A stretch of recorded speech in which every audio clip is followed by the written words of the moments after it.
Now that part of Florida's Stop Woke Act has been blocked by an appeals court, professors are no longer under certain restrictions when it comes to classroom discussions about racial issues. Gina Jordan talks with a reporter from our partners at the News Service of Florida, and she chats with the ACLU attorney who argued the case in court. A key part of Florida's 2022 Stop Woke Act was blocked by an appeals court this month. It's the part that restricts how instructors at colleges and universities can talk about issues surrounding race and gender. Another part was blocked a couple of years ago, the one that placed similar restrictions on workplace trainings. So the law has just one main component left. The restrictions still apply to the state's K-12 schools. Governor Ron DeSantis pushed for this law to stop what he called indoctrination in university classrooms. It was meant to suppress discussions around DEI, diversity, equity, and inclusion, as well as critical race theory, which delves into the idea that racism is systemic. Here's the governor speaking at the bill signing ceremony in front of a crowd in Hialeah Gardens in April of 2022. He's standing behind a podium that has a sign that reads, "Freedom from Indoctrination." So the bill that we'll be signing here today provides substantive protections for both students and parents to ensure that the education they're receiving in Florida is consistent with the standards of the state of Florida. And those standards do not allow pernicious ideologies like critical race theory to be taught in our K-12 schools.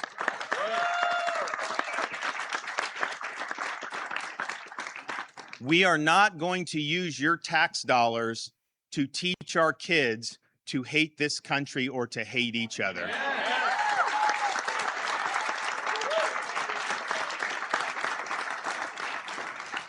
We believe that every single student matters, every single student counts. We are not going to categorize you based on your race. We are not going to tell some kindergartner that they're an oppressor based on their race and what may have happened 100 or 200 years ago. And we're not going to tell other kids that they're oppressed based on their race. Don't let anybody tell you that you can't succeed in this state. Everybody can succeed. Now, the latest legal case has the name of a FAMU professor on it. Florida A&M University College of Law professor Leroy Purnell was the named plaintiff in this lawsuit, which was filed on behalf of a group of Florida Public University professors. We were hoping to speak with Professor Purnell. That didn't happen, but I was able to chat with ACLU senior staff attorney Leah Watson, who argued this case for the plaintiffs. They weren't going to be able to provide important information, even to teach foundational concepts that are required by their academic disciplines, and to be able to do so within the confines of the law. So we sued on behalf of these professors, challenging the Stop Woke Act on constitutional grounds as both violations of their First and 14th Amendments. For the First Amendment, and the professors argued that the act was a violation of academic freedom and it limited them to one viewpoint that had been sanctioned by the state, but prevented them from teaching viewpoints that were disfavored by the state, even though they were required in order to meet their ethical obligations as professors. We also argued that the law violated their 14th Amendment rights because it was unconstitutionally vague. The law involves really broad, sweeping descriptions of race and gender. There are 8 so-called divisive concepts that were disfavored by the state legislature. For example, where a concept talks about you can't teach about moral superiority. Our professors asked, well, what does that mean? We have to teach about white supremacy in a course or something is relevant to a course. They didn't know where the line was. And the law also said you can't promote, espouse, advance, inculcate, or compel students to believe a concept, or even as a functional matter, what does it mean to promote a concept? If you include it in required reading, is that promoting it? And when we filed the case, we represented a student in a Florida university. So we brought a First Amendment claim on behalf of her that the law violated her First Amendment right to receive information from professors. This case has been going on almost 4 years, so our student has since graduated. We were able to obtain a preliminary injunction at the district court phase, blocking enforcement of the law as a violation of the First Amendment right of professors, because it limits their viewpoints that they can express during class, and also because it's unconstitutionally vague. it's not clear where the line is between permissible and prohibited instruction. And because of that lack of clarity and the lack of objective guidelines, that really just invites arbitrary and discriminatory enforcement. So you won. It was a 2-1 ruling. What did the dissenting judge say? Well, the dissenting judge took a very different position on what the First Amendment protects. In the dissent, Judge Lagoa tried to argue that the First Amendment take an originalist view to the First Amendment. The courts are very reluctant to permit the government to limit discussion on contested topics to one viewpoint at all. But these are points that Judge Lagoa disagreed on. And really, there's one question that came up during the oral argument was, where's the line between what the state can and should do? That was something that Judge Grant mentioned in questioning me, but Judge Lagoa at the beginning of her dissent opens with, we should be thinking about what the state can do as opposed to what they should do. So it was just a fundamental disagreement about the role of the state and the scope of the First Amendment. Interesting. So I am curious what you think this ruling says about the balance between having academic freedom and Florida having the authority to regulate taxpayer-funded higher ed institutions. Yeah, that's a great question. And that really speaks to the core of what the court had to decide here. Academic freedom has traditionally protected the ability to determine what to teach and how to teach it. This is going back 69 years to Sweezy, and which is a court case issued by the Supreme Court. So academic freedom certainly protects classroom instruction, and it means that classroom instruction can't just be overridden by politicians who disagree about what should be taught. Academic freedom protects the ability of academics to determine, consider through a multitude of tongues the truth and how to have students grapple with the complexities of the issues that they teach. That said, the government and the state specifically here still have a role to play in the regulation of higher ed. There's just a line that they can't cross. And so in the majority opinion, Judge Grant spends a lot of time focusing on the traditional roles that the state has done, things like setting basic requirements for graduation, disciplining professors, even some core curricular content, like determining which courses to offer. But there is a line that the state can't cross, and the Stop Woke Act crossed this line because that line is that you cannot ban or suppress views with which the state disagrees. And the way that the law was structured, it just completely excises that from the consideration of students. For example, I'm a lawyer. Traditionally in law school, professors will present a case, you'll study the majority and the dissenting opinion. Under the act itself, for a recent Supreme Court case, like the Students for Fair Admissions, the case that struck down affirmative action in higher ed, a law professor could only teach the majority opinion, but they cannot teach the dissenting opinions because those opinions disagreed with they diverged from those of the Florida legislature. And that's never been the case, that the Florida legislature could decide, pick and choose what is taught in higher education courses and completely silence any other perspectives and foreclose the opportunity for debate altogether in higher ed. It's an interesting argument. I want to take this a step further and just talk briefly about what Governor Ron DeSantis said on social media. He argued that public universities get taxpayer money, and therefore the state should ensure that instruction is without indoctrination. And he also called the ruling a judicial overreach. What is your response to that? We've framed this law as legislative overreach because the legislature does not have a role to play in the content of what is taught in higher education classrooms. They've never been able to dictate what is taught in colleges and universities.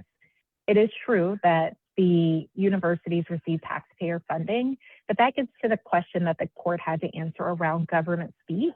And the state of Florida argued, they presented a novel and frankly terrifying proposition that because they pay the salaries of university professors, they can control every word that is spoken in their class as government speech. And because it is, as they allege, government speech, there will be no protections of the First Amendment.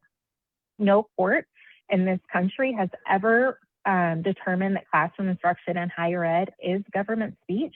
And frankly, the state of Florida said, well, it's government speech, but please don't apply the factors. There are 3 factors that courts consider to determine if the government is actually speaking for itself. None of those factors support the finding that classroom instruction is government speech. The first factor is whether or not the government controls the speech. And Judge Grant walked through these factors in the opinion, but the state does not control the speech of university professors. They're not, in the weeds of what is presented on the syllabus or what is taught in the classrooms. It's not a traditional role that the state has fulfilled due to academic freedom. And then also the remaining factors are whether or not this is a medium that is traditionally used to present the message of the government. And that's not the purpose of higher education. Colleges and universities are supposed to delve deeply into topics, inspire students to learn the relevant foundation and to understand the complexities that they need to address if they're going to continue working in certain fields. It's never been that higher education was simply conveying government messages only. And the third factor is that the public doesn't view higher education instruction as a mouthpiece of the government. This isn't something where these ideas have been, are coming from the professors in the relevant disciplines, but it's not that the government itself has used this as a way to express its own ideas. The things that have been found to be government speech are completely unrelated to academic speech. We're talking about license plates, like whether a state issues a license plate or not. And another example is whether or not a flag is flown on a flagpole in a city park. Those are completely removed from classroom instruction. And this isn't a space where the government has exercised the level of control. The act itself also isn't expressing any message. It's just banning messages that Governor DeSantis and the legislature disagree with. The law also includes verbiage essentially saying, we want to make sure you don't hurt someone's feelings. That's essentially what it says. And I don't know how any government speech, any academic speech can be responsible for how someone feels. Yeah, well, this goes to the core of the vagueness argument that I mentioned, that professors can't know the line between prohibited and permissible conduct because they can't know. I mean, as a law professor, for example, or even just an undergrad professor, you are making arguments and presenting information to your students about your field. You can't know what's going to convince them or compel them to believe something. And sometimes professors introduce this competing ideas for varying reasons, just to explain a debate or to show different perspectives. And there's no way, it's completely unreasonable to hold them responsible for what could compel a student to believe an idea. This is a good point, maybe a good place for me to mention that the penalties for the law were very strict on universities and individuals. And so a single violation of the law could be punished by the withdrawal of all state performance funding. We're talking tens of millions of dollars per year, contingent on professors making one statement with which the legislature disagrees, or could maybe even just be interpreted as such. And so the penalties here were very stark, and they had a broad chilling effect across schools because it's make or break for the university. And even if you might stick your own neck out as a measure of your own integrity, you certainly don't want your university to cease to exist because you have tried to make points that have traditionally been made in your field, but really jeopardize the future of university and students learning at all. So you were successful. It was a 2-1 decision. Do you expect further appeals? I don't know. The state has not appealed as of yet, and they have, there's different deadlines depending on the various avenues. So I don't know how the state will proceed. We feel very confident moving forward, as we did at filing, at the appeal, that the First Amendment protects classroom instruction, and we are right on the law. Really, academic freedom protects university professors while they're engaged in teaching and research. And so it's not that university professors are completely immune from any regulation by the state. That's a misrepresentation that I've seen the state make. But really, while they're engaged in teaching, while we're engaged in classroom activities, the First Amendment protects them from the government deciding this is our perspective and it's the only thing that students can learn. I think that this is really important. As a former teacher, especially, there is information that students will never learn if they don't learn it in these classes. And so it is of the utmost importance. We spoke with students who were considering transferring from their universities, whether or not they need to transfer from the state because they were concerned they wouldn't learn the scope of information necessary for them to practice in their fields or pursue graduate opportunities. So it's certainly a win for professors, but really the bottom line is for students who have the opportunity to learn and to pursue their right to learn while they're in higher ed. Leah Watson, Senior Staff Attorney with the ACLU's Racial Justice Program. We really appreciate your time. Thank you so much. Thank you. We've been covering the Stop Woke Act since it was introduced in the legislature, as have many media outlets. Anna Gonyi-Lesson covered this topic for USA Today Florida, which includes the Tallahassee Democrat, and she's now a senior reporter at our partner, the News Service of Florida. WOKE stands for Stop Wrongs to Our Kids and Employees Act. It's HB 7, House Bill 7, and I think the actual law is called Individual Freedom Act, but they call it the Stop Woke Act. And basically, it blocks instruction that espouses or promotes, advances, compels students to believe a series of concepts tied to race, sex, national origin, and privilege. Now, it also included sections that affected public colleges and universities, workplaces, and K through 12 public schools. So basically, it's a way to control how certain topics about race, sex, discrimination are taught in schools and in workplace training. But there are some parts that have been blocked by the courts. So now really all that remains is the K through 12 public schools part. So we'll get more into this. For people in Tallahassee, let's talk about why this ruling is especially significant. We have several higher ed institutions here, and it is a big deal for them. Yeah, so we have three higher ed institutions. We have FAMU, FSU, and TSC, right? And they're all public colleges and universities. So this latest ruling by the 11th U.S. Circuit Court of Appeals, it was a 2-1 ruling, and it sided against the state. And so it basically said that, hey, you can't control how certain topics about race, sex are taught in public colleges and universities. The ruling, which was written by Judge Britt Grant, who was actually appointed by Donald Trump, was critical of the state's argument, actually calling it, it's pretty clear, I mean, pretty harsh, a breathtaking assertion of power. And even, Grant wrote, hearing an idea you disagree with is not discrimination. It is an opportunity to come up with a better idea or maybe even change your mind. That's in this opinion, right? In this 2-1 ruling. Mm-hmm. So the professors that who I spoke to said that they were cautiously optimistic, right?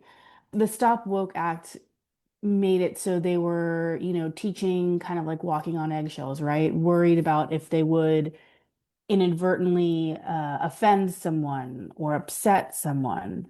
These are things that they said they shouldn't be worried about when they're teaching. When they're teaching just either English literature, history, any topic really. Mm-hmm. So I think, in Tallahassee, so many people are employed by our universities and TSC that maybe it has them breathing a little bit easier now. Some of these professors who are worried about this. So I think it definitely does affect our academic community. Yeah. But Yeah. Again, that's just for the colleges and universities, not for the K through 12 schools. Right. So focusing on the impact on professors and college instructors, those changes would take place this fall or even right now. Summer classes are happening, so they can speak a little more freely, would you say, right now? I would say they've probably, if you speak to them, they've never said anything that would cause such a concern for, someone to be upset by what they're saying, right? Teachers are there to teach. I think it was a professor at FIU who I spoke to, who said that a professor isn't telling students what to think or even really how to think. Students think on their own, they make their opinions on their own. But I will say that there is that fear factor, right? Whenever you are teaching in a classroom and you try to teach your discipline to the best of your ability, that maybe someone might take something a little differently. However, now I guess they won't be considered running afoul of the law if a student does take something differently in a different way than the professor meant it to. The topics of sociology, critical race theory, DEI have been pretty controversial in the past couple of years with Governor Ron DeSantis and his administration. They've really they consider those topics indoctrination. So maybe now professors can speak a little freely, but I would say that for the most part, the professors I spoke to have just been teaching the same. They're just worried about the extra consequences if someone would construe that differently. Yeah, Yeah. that part of the law was so vague. So I want to read this. The Hmm. law banned instruction that might cause students to, quote, feel guilt, anguish, or other forms of psychological distress because of actions committed in the past by other members of the same race, color, national origin, or sex. Very vague. And so now we know that the legislature has said we're getting rid of DEI programs, diversity, equity, inclusion programs in public schools. You can't talk about critical race theory. So does this mean now, not that critical race theory was ever being taught, but if it was, it's okay to say it out loud? I would say that this fight isn't over. I would say that, critical race theory is taught. It is a theory. It is a thing that people study. So I think professors will still be cautious no matter what, just because there are other laws that have been enacted, right? There are other things, there are other rules that state government has pushed that, if you did started teaching critical race theory in your American history class, that I believe, it would gain some attention that probably a Mhm. professor wouldn't want. But like I said, I don't know of any professors who are really doing that. So. Yeah. You did write an article about this where the professors are feeling, like you said, cautiously optimistic. Tell us about some of the reaction you got. I mean, obviously, these professors were very concerned about getting in trouble because someone might have their feelings hurt, on accident. Tell us about some of the reaction that you got. Some professors were really excited. Someone told me that they got a lot of emails, really happy about the outcome. Again, some professors, I think an FSU professor said that she's not used to things going well. So I believe she's the one who told me she was cautiously optimistic. I think professors are happy with this outcome. However, again, there are still other things, that have been passed that they're still worried about. For example, sociology being taken out of the general education courses. There are rules that are still in place that do put barriers on teaching, according to them. And so I think that they'll just take this W and they'll Yeah, just use it as a confidence booster for them. Yeah. yeah, yeah. There's been a lot of talk about academic freedom in recent years. And what do you think this ruling says about instruction at the college level? So one of the things that this ruling does say that I think is pretty clear is that universities have the authority, professors have the authority to shape curricular content, to decide what to teach. I think that is pretty clear that the state does not have the authority, even though the state pays teachers, right? The state does not have the authority to tell teachers what to teach or what not to teach, but teachers have the authority. The university has the authority. So I think that that's pretty black and white in this ruling. The portion of the law that targeted workplace trainings in this way was overturned a couple of years ago. The K Mhm. through 12 provision of the law is still in place. So I guess for now, for teachers and students in Leon, it's status quo. I mean, teachers just have to be cautious in general. There are a lot of rules in place now, not just this rule, but parents' rights, the Bill of Rights.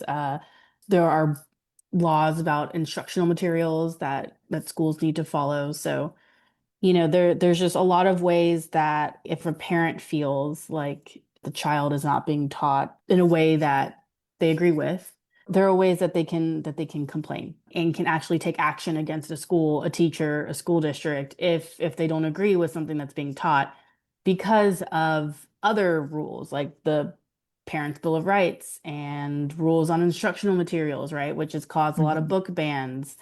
There's other ways that teachers are, quote, held accountable against indoctrination besides this rule, this Stop Woke Act. So whether or not the Stop Woke Act is repealed in K through 12 schools anytime soon doesn't really, it means something, but it doesn't mean something, right? There's Right. there's still Yeah. other avenues that the state can take.